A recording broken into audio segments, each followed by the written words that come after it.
के लिए अपना सब कुछ, अपना सर्वोच्च न्यौछावर कर देने वाले इस देश के शहीदों के लिए आपने क्या किया? आपने इस देश के फ्रीडम फाइटर, स्वतंत्रता सेनानियों के लिए क्या किया? आपने इस देश के लिए फौजियों के लिए क्या किया? आपके नेताओं ने, आपकी सरकारों ने इस देश के फौजियों की पेंशन बंद कर दी। आपके नेताओं ने इस देश के अंदर हिंदू और मुसलमान के नाम का जहर घोला। तो अगर किसी ने अपने घर में आश्रय देने का काम किया तो उनका नाम था मौलाना हबीबुर रहमान लुधियानवी, जिन्होंने शहीद आजम भगत सिंह के परिवार को अपने घर के अंदर आश्रय देने का काम किया। जिस मुसलमान के ऊपर आप लगातार उसकी देशभक्ति पर सवाल खड़े करते हैं, उसी मुसलमान के परिवार से अशफाक उल्लाह खां भी थे, जिन्होंने फांसी का फंदा इस देश के लिए चूमा। मीर उस्मान अली भी वही मुसलमान थे। मोदी सरकार ने बनाया टॉयलेट, लोगों को राम जन्मभूमि के नाम पर लड़ाया, ऐसे स्लोगन दिए कि अयोध्या भी झांकी है, काशी मथुरा भी बाकी है, सिर्फ लोगों को लड़ाने का काम किया। जबकि पिछली सरकारों ने इस देश को IIT, एम्स और इसरो जैसी संस्थाएं दी, जिनके ऊपर आज हमें गर्व है कि हमारे देश के वैज्ञानिकों ने चांद तक चंद्रयान भेजने का काम किया। इस देश में कोई एक बार नेता बनता है तो एक बार की पेंशन, एक दिन के लिए कोई MP बनता है तो एक दिन की पेंशन, क्या उनको जिंदगी भर तक पेंशन मिलती है। लेकिन फौजी भाइयों की पेंशन बंद करने का काम भाजपा की सरकार ने किया, क्योंकि भारतीय जनता पार्टी देश से नहीं, सिर्फ और सिर्फ अपनी कुर्सी से प्यार करती है, व्यापारियों से प्यार करती है। ये तिरंगा हम लोगों के दिल में बसता है। सर, हमारे भाई इंडियन आर्मी के अंदर हैं, इन नेताओं के एक बच्चे का नाम बताओ जिसका बेटा इस देश के लिए शहीद हुआ हो। इस देश के लोगों को सिर्फ 2 दिन देशभक्ति याद आती है, पहला 15 अगस्त, दूसरा 26 जनवरी। सबसे पहले तो मैं देश के सभी देशवासियों को आजादी के 76वें स्वतंत्रता दिवस की ढेर सारी बधाइयां और शुभकामनाएं देता हूं, और उनको एक ही बात कहना चाहूंगा कि जब हम और आप गुलाम थे तो हम लोग भारतवासी थे, आजादी के बाद हम हिंदू, मुस्लिम, सिख, ईसाई में बट गए। तो मैं आपसे कहना चाहता हूं कि जब आज हम आजादी का 76वां स्वतंत्रता दिवस मनाने जा रहे हैं तो हमें वापस से हिंदू, मुस्लिम, सिख, ईसाई के नाम पर ना बटकर हमें भारत के रूप में एक साथ मिलकर इस भारत को आगे बढ़ाने के लिए, इस भारत को सक्षम बनाने के लिए हमें कार्य करना चाहिए। लेकिन हमारे देश के प्रधानमंत्री जी लाल किले से जब झंडा लहरा रहे हैं तो मैं पूछना चाहता हूं कि माननीय प्रधानमंत्री महोदय, आपने 9 साल के कार्यकाल में इस देश के लिए क्या किया? इस देश के फौजियों के लिए क्या किया? इस देश के लिए अपना सब कुछ, अपना सर्वोच्च न्यौछावर कर देने वाले इस देश के शहीदों के लिए आपने क्या किया? आपने इस देश के फ्रीडम फाइटर, स्वतंत्रता सेनानियों के लिए क्या किया? आपने इस देश के लिए फौजियों के लिए क्या किया? आपके नेताओं ने, आपकी सरकारों ने इस देश के फौजियों की पेंशन बंद कर दी। आपके नेताओं ने इस देश के अंदर हिंदू और मुसलमान के नाम का जहर घोला। आज एक नया ट्रेंड आप चलाते हैं कि मिट्टी के साथ में सेल्फी लेनी चाहिए मुस्कुराते हुए। अरे कैसे लें उस मिट्टी के साथ मुस्कुराते हुए सेल्फी, जिस देश के अंदर मिट्टी के लोगों को आपने हिंदू मुसलमान के नाम पर बांट दिया। आज इस देश के अंदर आपने इतनी नफरत पैदा कर दी। थोड़ा सा इतिहास इस देश का बताना चाहता हूं, जो निक्कर गैंग बिल्कुल नहीं जानती, निक्कर गैंग जो निक्कर से फुल पैंट पर हो गई, उस गैंग को इस देश का इतिहास बताना चाहता हूं।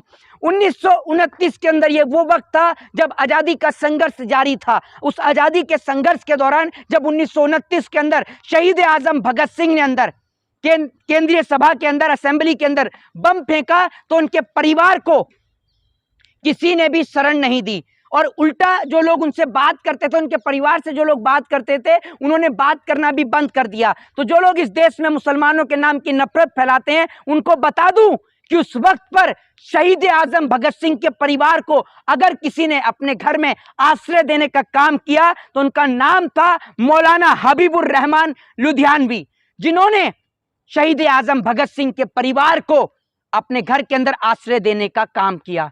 जिस मुसलमान के ऊपर आप लगातार उसकी देशभक्ति पर सवाल खड़े करते हैं, उसी मुसलमान के परिवार से अशफाक उल्लाह खां भी थे, जिन्होंने फांसी का फंदा इस देश के लिए चूमा। मीर उस्मान अली भी वही मुसलमान थे। तो इस देश के लोगों को मैं बताना चाहता हूं कि यह आजादी सबके संघर्षों से, सबके प्रयासों से और सभी लोगों के एक साथ मिलजुल कर हमें प्राप्त हुई थी।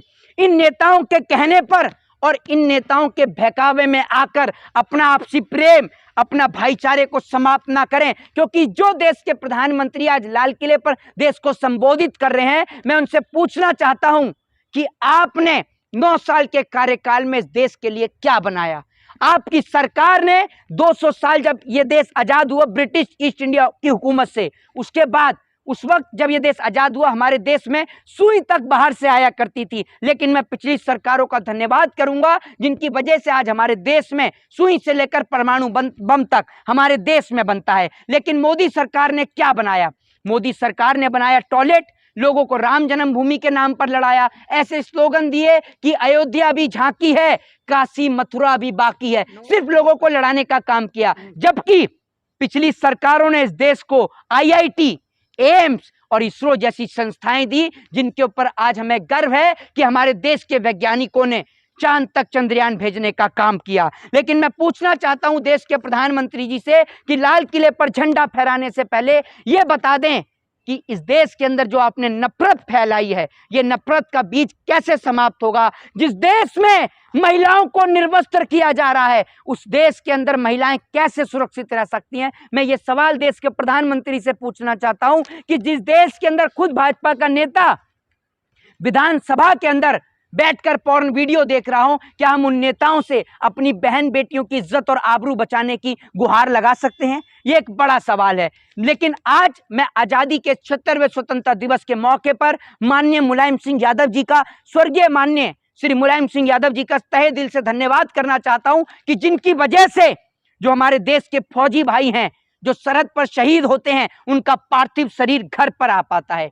मैं खुद, मेरे परिवार से आर्मी ऑफिसर है, मेरा भाई आर्मी के अंदर है, तो हमें माननीय मुलायम सिंह यादव जी के ऊपर गर्व है कि जिनकी वजह से हमारे जो फौजी भाई हैं, उनका पार्थिव शरीर घर तक आ पाता है। ये देन सिर्फ माननीय मुलायम सिंह यादव जी की है। बाकी मैं आपको बता दूं कि इस देश की मोदी सरकार ने फौजियों के लिए कुछ नहीं किया, उल्टा 4 साल की स्कीम लाकर, अग्निपथ जैसी स्कीम लाकर देश के जवान जो देश के लिए शहीद भी हो रहे हैं, उनको उल्टा इस देश की सरकार ने धोखा करने का काम किया है। इस देश में कोई एक बार नेता बनता है तो एक बार की पेंशन, एक दिन के लिए कोई MP बनता है तो एक दिन की पेंशन, क्या उनको जिंदगी भर तक पेंशन मिलती है। लेकिन फौजी भाइयों की पेंशन बंद करने का काम भाजपा की सरकार ने किया, क्योंकि भारतीय जनता पार्टी देश से नहीं, सिर्फ और सिर्फ अपनी कुर्सी से प्यार करती है, व्यापारियों से प्यार करती है। और जब आज आप और हम कहते हैं कि India is a democratic country, Bharat एक लोकतांत्रिक देश है, उस लोकतांत्रिक देश में अगर कोई सरकार के खिलाफ आवाज उठाने का काम करे,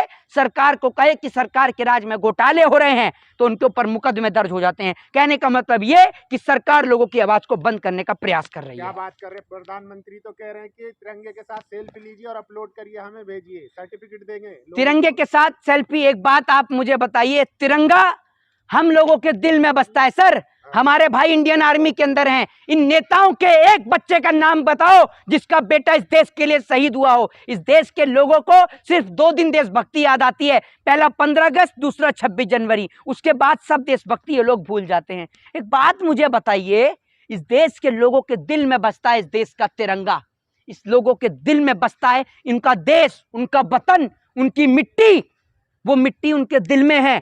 तभी तो वो इस देश के लिए दूसरे देशों से लोहा लेते हैं और इस देश के लिए अपने सर्वोच्च को, अपने प्राणों को न्योछावर कर देते हैं। क्या कोई नेता का बेटा अपने प्राणों को न्योछावर करता है देश के लिए? कभी नहीं करता। नेता सिर्फ इस देश को लूटने का काम करता है। प्रधानमंत्री का ये लाल किले से आखिरी भाषण होगा।